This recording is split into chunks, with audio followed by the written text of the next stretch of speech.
పవిత్రమైన భారత మాతకు ప్రజాస్వామ్య పరిరక్షణకై ఓటుతో వస్త్రం కప్పితే ఆంధ్రప్రదేశ్లో పాలకుడుగా ఉన్నటువంటి దుశ్శాసనుడు జగన్మోహన్ రెడ్డి నిట్ట నిలువున నట్ట నడిబొడ్డున ఒళ్ళు ఊడుస్తున్నాడు.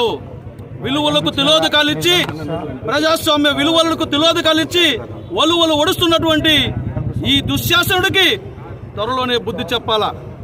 అధికారం కోసం, నీ దౌర్జన్యాల కోసం, నీ దాష్టీకాల కోసం దళితులను మభ్యపెట్టి, దళితులను మోసగించి, దళితులను చంపి అధికారం ఎక్కినటువంటి జగన్మోహన్ రెడ్డి ఈరోజు 125 అడుగుల కాంస విగ్రహాన్ని పెడతానని చెప్పడం సిగ్గు.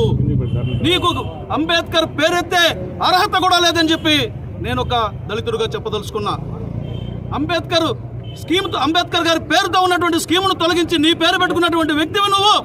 అంబేద్కర్ విగ్రహాన్ని పెట్టి దళితులను మళ్ళొక్కసారి మోసం చేయాలనుకుంటున్నావా? ఆ రోజు కోడికత్తు సీను డ్రామా ఆడి కోడికత్తు సీనుని జైల్లో పెట్టి ఈరోజు అధికారంలోకి రావడం జరిగింది. అయ్యా, 175 నియోజకవర్గాల్లో 29 ఎస్సీ నియోజకవర్గాలు ఉంటే 29 ఎస్సీ నియోజకవర్గాల్లో ఎస్సీలందరినీ పక్కకు మార్చేసి, అంటే ఎస్సీలందరూ పనికి మాలిన వాళ్ళనా? అంబేద్కర్ గారు ఏం చెప్పారు? స్థానికంగా ఉన్నటువంటి వాడు నా గుడిసెకి నేను యజమానిగా ఉన్నాను, పరా ఇంట్లో బాడుకుండడం కన్నా నా గుడిసెకి నేను యజమానిగా ఉంటానన్నటువంటి తత్వంతో బతికేవాడే దళిత నాయకుడు. అలాంటి తత్వంతో బతికే నాయకులందరినీ కూడా నువ్వు మార్చి నీ ఇష్టం వచ్చినట్టు నీ తాబేదారులుగా మార్చి, అంటే నీ అహంకారం ఏంటి? దళిత నియోజకవర్గాల్లో నీ అహంకారం, నీ పెత్తందారి స్వభావం ఏంటని నేను ఈరోజు ప్రశ్నిస్తున్నా. ఎక్కడైనా నీ సామాజిక వర్గానికి చెందినటువంటి వ్యక్తుల్ని ఎంతమందిని మార్చావు? దళితుల్ని ఎంతమందిని మార్చావు? ఈ నియోజకవర్గంలో ఉప ముఖ్యమంత్రిగా చెప్పుకొని నీకు బూట్లు నాకుతానని, చర్మం ఒలిచి నీకు చెప్పులు కుట్టిస్తానని మాట్లాడినటువంటి వ్యక్తిని కూడా మార్చావు. అంటే నీకు చర్మం ఒలిచి చెప్పులు కుట్టిస్తానని చెప్పిన వ్యక్తిని కూడా నువ్వు కనీసం రక్షించలేవు, ఆ నియోజకవర్గాల్లో కొనసాగించలేకపోయావంటే దళితుల పట్ల నీకేం ప్రేమ ఉంది? దళితుల పట్ల నీకు ఏం బాధ్యత ఉంది? దళితుల గురించి మాట్లాడే అర్హత నీకేముంది? నువ్వు అంబేద్కర్ విగ్రహాలు పెడితే ఉంది, స్మృతివరాలు పెడితే ఉంది, ఊరికి 100 అడుగుల విగ్రహాలు పెట్టినంత మాత్రాన దళితులు మోసపోతారు అనుకుంటున్నావా? అందుకనే దళితుల ఓట్లతో గద్దెనెక్కినటువంటి నేను దళితులు మళ్ళీ భూప గుయ్యనట్టుగా కొడతారన్నటువంటి భయంతో రకరకాలన్నటువంటి విన్యాసాలు చేస్తున్నారు. దళిత నియోజకవర్గాల్లో 100,000 ఓట్లను తొలగించడం జరిగింది. నా నియోజకవర్గం పూతలపట్టులో 13,000 ఓట్లని వీళ్ళ ఇష్టానుసారంగా ఎక్కించడం జరిగింది. 18 బూతుల్ని వాళ్ళ ఇష్టానుసారంగా మార్చుకోవడం జరిగింది.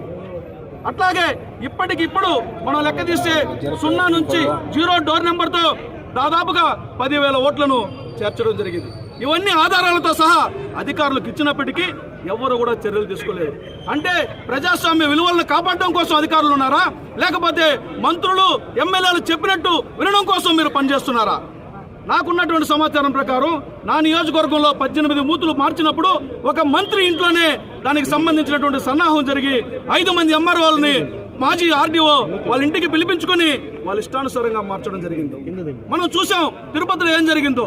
అంటే అధికారులు, ఐఏఎస్ అధికారుల కీలు కూడా వీళ్ళ ఇష్టానుసారంగా తీసుకుని వీళ్ళకి అనువుగా మార్చుకుంటున్నటువంటి పరిస్థితులు ఉన్నాయి. ఇక రాజకీయాల్లోకి ఎవరొచ్చారు? దొంగలు, బజార్ రౌడీలు, ఎర్రచందనం స్మగ్లర్లు. ఎక్కడికి పోతుంది రాజకీయాలు? అంటే అధికార దాహంతో రాజకీయాలను ఏ రకంగా మార్చేస్తావా? ప్రజాస్వామ్యం అనేది లేదా? ప్రజల కోసం కాదా నువ్వు పనిచేస్తున్నది? నీ అధికార దాహం కోసం ప్రజాస్వామ్యాన్ని కూని చేస్తావా? ప్రజలను కూడా ఆలోచించమని చెప్తున్నా. ప్రజాస్వామ్యాన్ని కాపాడండి. తెలుగుదేశం, జనసేన కూటమి ప్రజాస్వామ్యం కాపాడడం కోసం వస్తుంది, ఆదరించమని కోరుతూ ఉన్నా.